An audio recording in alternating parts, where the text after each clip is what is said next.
Gayatri Mahamantra with your back straight. Om Bhuribhuvah Swaha Tatsaviturvarenyam Bhargo Devasya Dhimahi Dhiyo Yona Prachodaya. Invocation of the Divine Master Adi Guru Muni Vedas. Guru Brahma, Guru Vishnu, Guru Deva Maheshwara, Guru Deva Sakshat Par Brahma, Tasmai Shri Guruve Namaha, Akhanda Mandalakaram, Vyaptam Yena Characharam, Tatpadam Darshitam Yena, Tasmai Shri Guruve Namaha.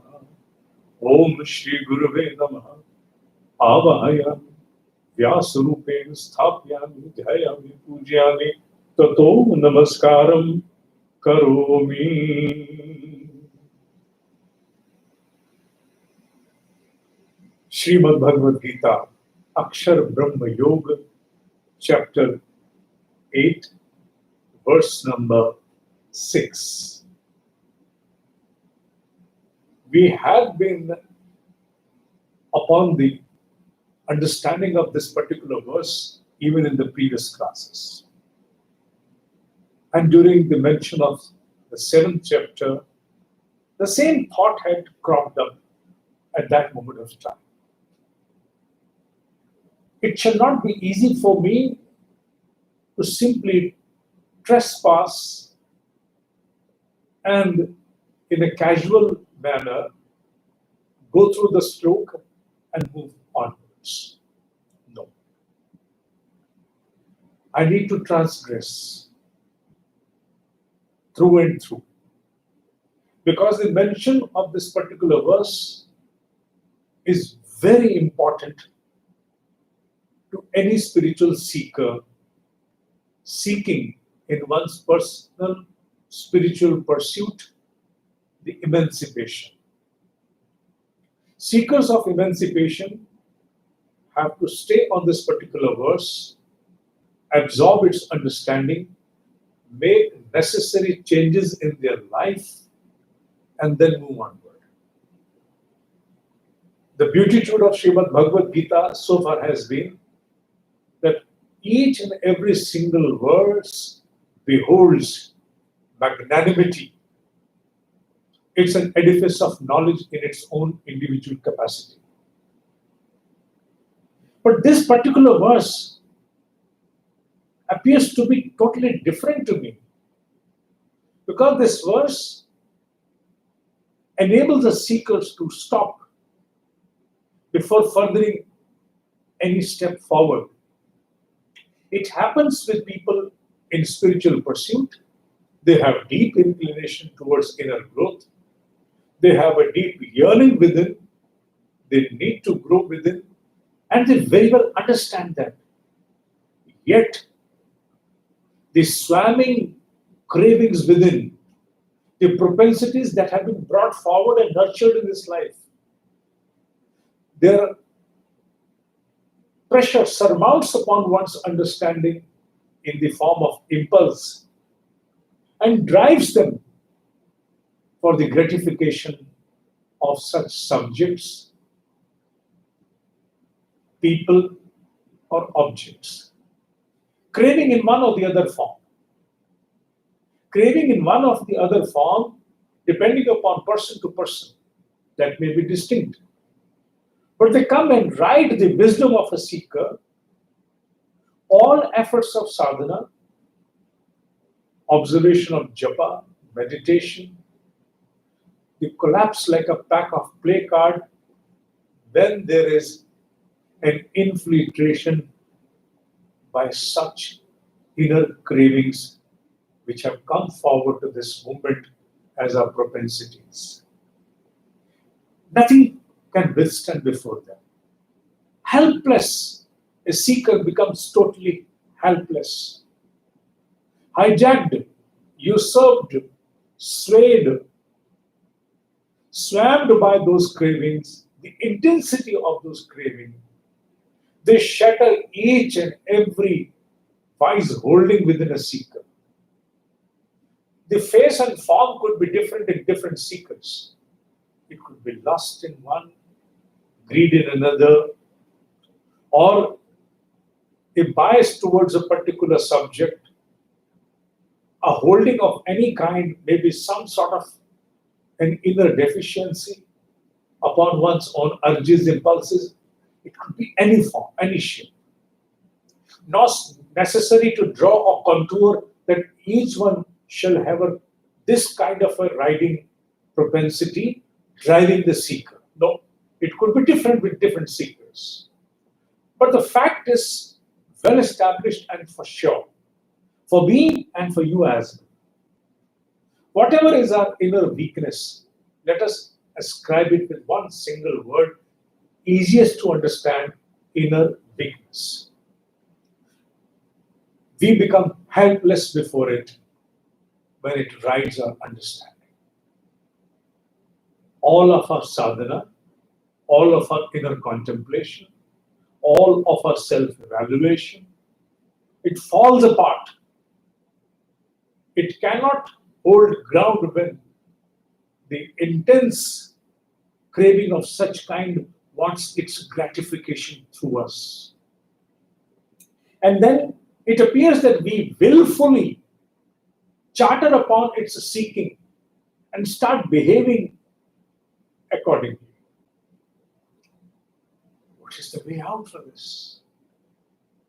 Well, that is for every seeker to work out.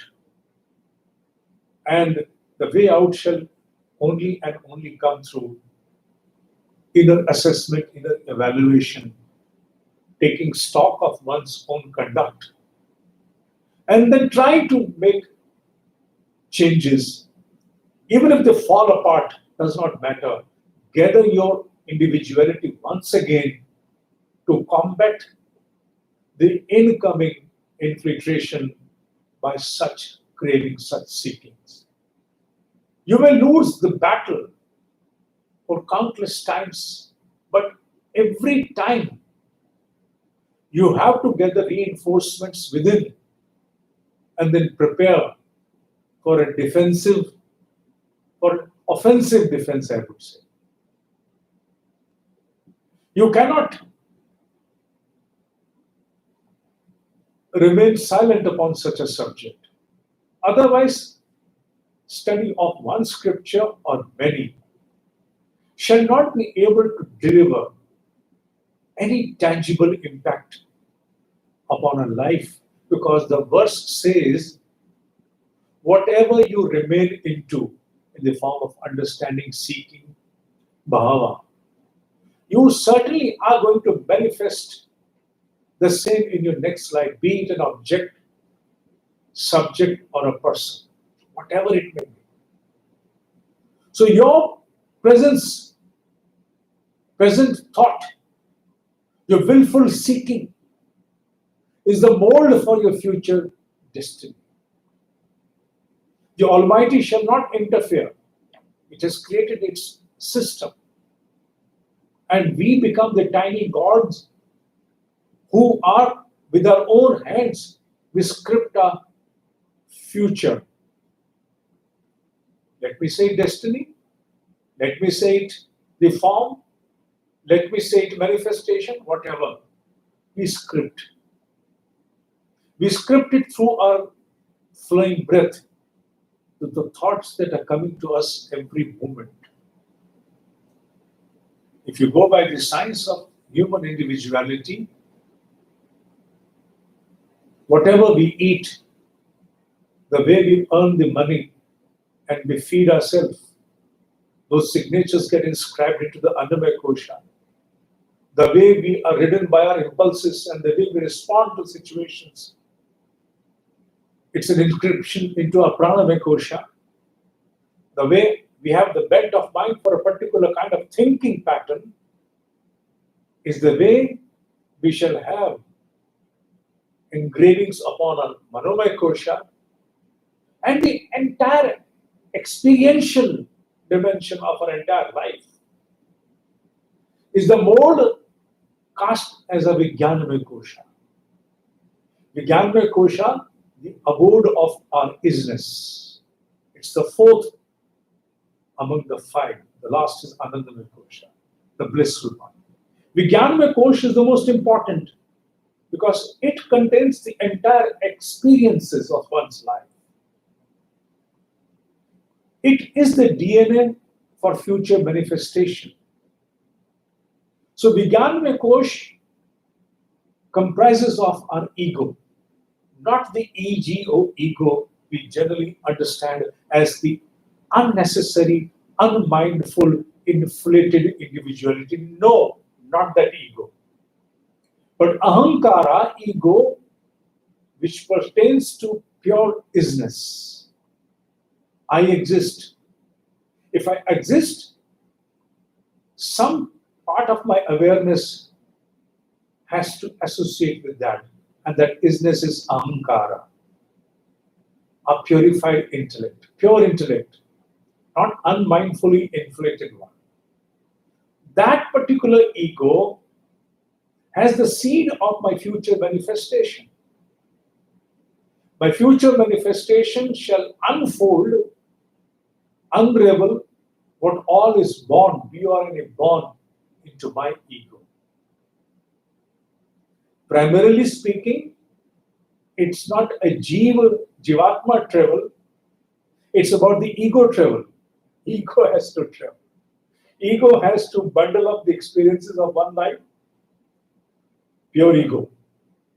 The premonition observed whenever it is used in spiritual parlance is the purified ego, pure ego, not unmindfully inflated ego, biased ego, no, pure, the blissful ego.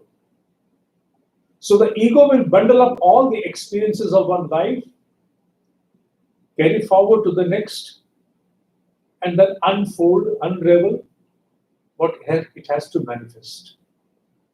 So which in a way enables the science of the nature as programmed by the nature to willfully script upon the basis of my committed thoughts in this life. Based upon my committed thoughts, my energies nurture and fuel them to fulfill or remain unfulfilled, whatever it may be. It does not matter that whether I was able to cherish an objective in this life or I was not.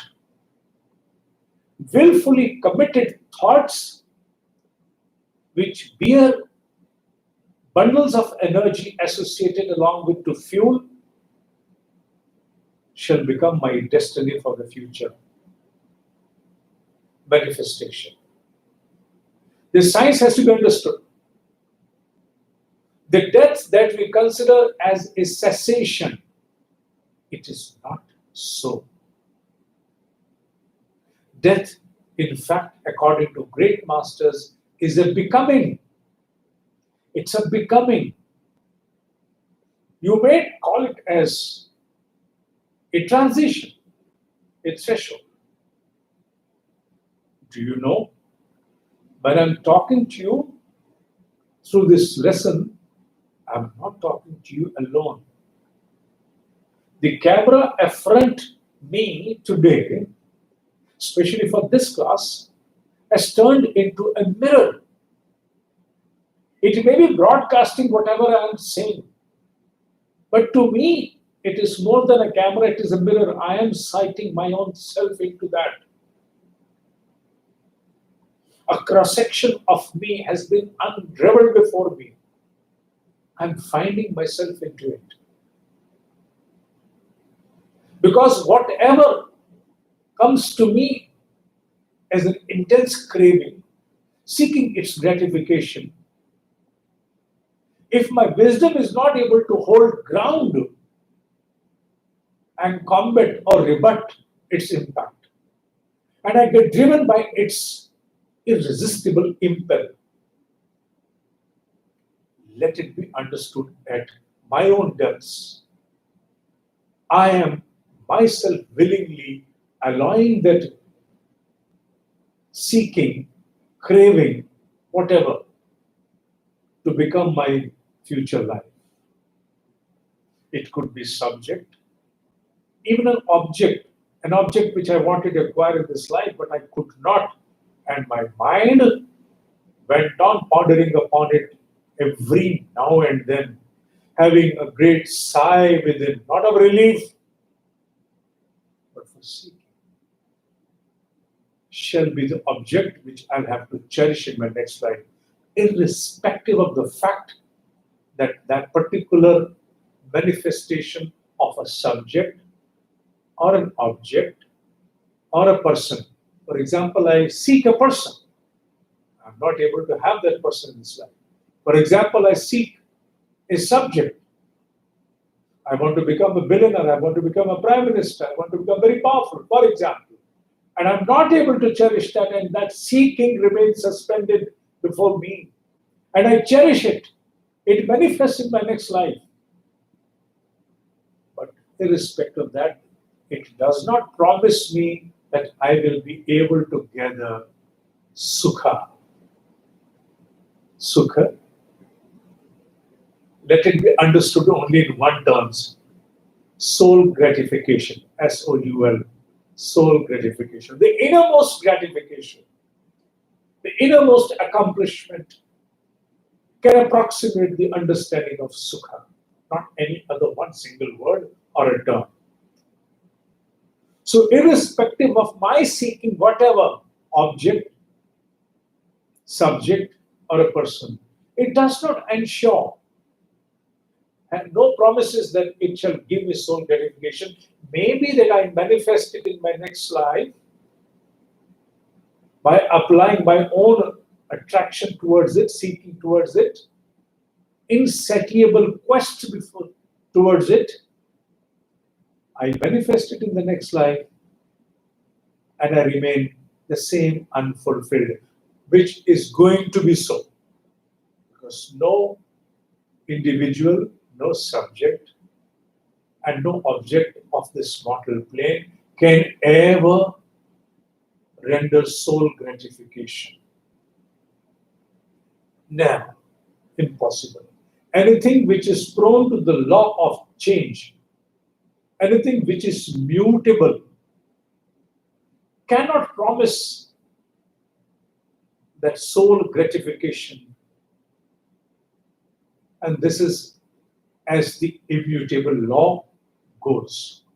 So for it is for me to understand, if my seeking is for pure bliss, if my seeking is for Brahma, for Krishna, for yoga, then I must deeply understand that it should become my every minute seeking from now onwards, which in other words, pragmatically translated becomes that it should always come before me as my only seeking. Only then, not otherwise. Seeking pure bliss or seeking Brahma or Keshav once a while shall not promise me even the proximity of it. Leave aside in entirety, not even proximity. I am going to get what I am, and I must understand that. That's how the entire psyche has been programmed. That's how the nature has been programmed. Nature automatically deciphers my thoughts, which I pondered all through my life, my utmost cravings and seekings. And it deciphers out of it, de-encrypts, and brings before me that as my own future. And those are the moments when I'm helpless, I cannot do anything. As in India, we have a practice that at the last minute when the soul has to depart, we engage the attention of that being towards religiosity, spiritualism, act of benevolence, offering of Ganga Jal, holy water, basil leaves, etc. That's a practice and must remain. We read out certain scripture to that departing one once we know that the being is departed. The being at that moment Mostly, the sensory drivers have lost their fuel. The fuel has withdrawn, the pranic energy has withdrawn. It's centered within the head. It can no more gather inputs ongoing outside with ease. No touch, smell, nothing. Audible instrument may cease to work or may work to a decimated extent. There is a confinement within one's own awareness, and during those moments, the entire reel of life, as the great exalted ones have mentioned, reel of entire life, but more prominently, apart from the reel of entire life, the most important is whatever has entangled that being throughout the life has utmost craving, utmost propensity driving his understanding, shattering the wisdom at every moment, that surfaces. It magnifies its stature before that being. And then it becomes the future constitution. That's how the exalted ones mention. At that moment of time, even the last minute efforts cannot do much. If they could have done much, then the entire karmic understanding would have been given a defiance. That irrespective of whatever you do in your life, all misdeeds can be incinerated or washed away with one effort at the last minute. Recall the name of the Lord, and it's undone. Now you go towards heavenly abodes. So it's not like that. It's not like that. Whatever you have been willfully exercising throughout the life, through every flowing breath, through every recharge of your energies, for the seeking of that craving, I say that could be thought, person, or subject, object or objective, or a person, whatever. Whatever you've been doing willfully is now going to become your constitution. If you really want Brahma, Kesha, emancipation, then it must become your dying statement in every passing breath, inflow and outflow, which means do whatever is possible within your capacities, irrespective of countless faults. Undergo severe austerity within yourself without compromising the dispensation of your mandatory obligation towards the world outside. No, without compromising. Otherwise, that again becomes another karmic bondage. Without any compromise to your outward dispensations, let an inner austerity become so intense that it incinerates the impacts of every incoming yearning, seeking, craving, propensity, whatever. Because if you don't attempt that, the last minute shall not be cherished and the furtherance shall not be blissful. Casual seeking has nothing to do with this subject. We may read Bhagavad Gita, we may enjoy, we may absorb its understanding, but it shall not necessarily ensure that we shall be able to evolve. Because inner evolution solely depends upon the prioritized craving that rides upon our instinctive, impulsive responses.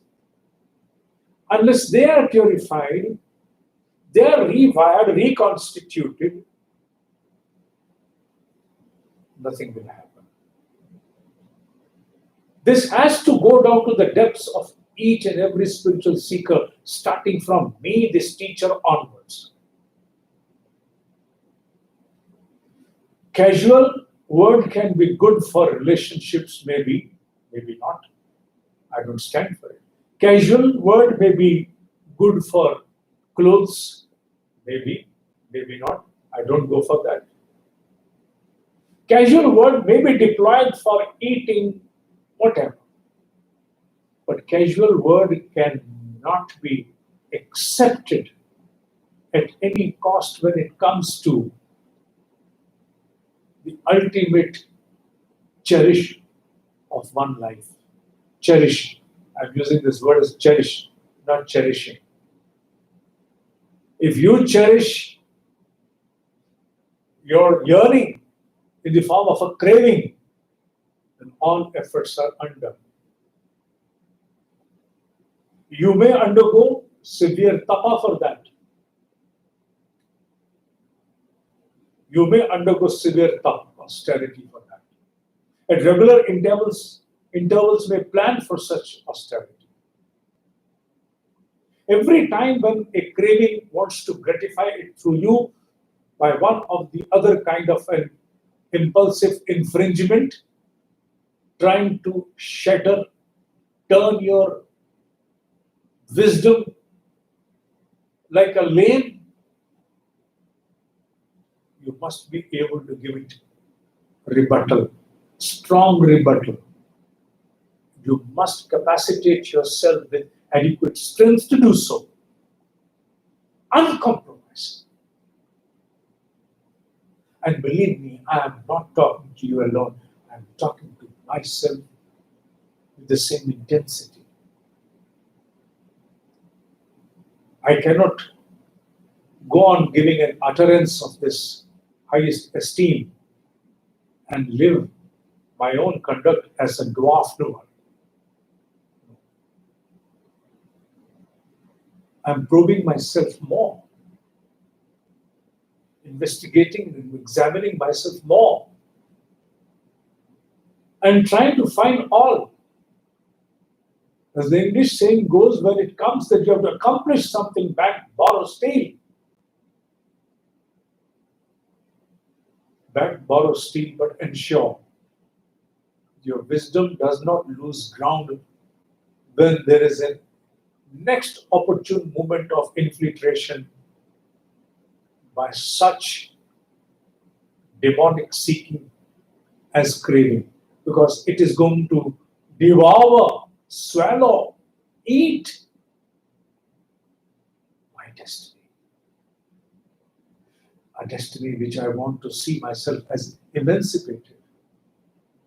A destiny where I want to see myself cherishing the loftiest of objectives. Cannot be allowed so.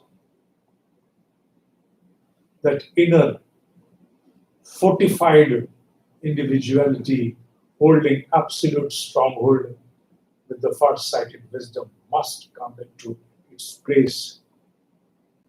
It must occupy office, and no other power should ever be able to usurp the office of my far-sighted wisdom.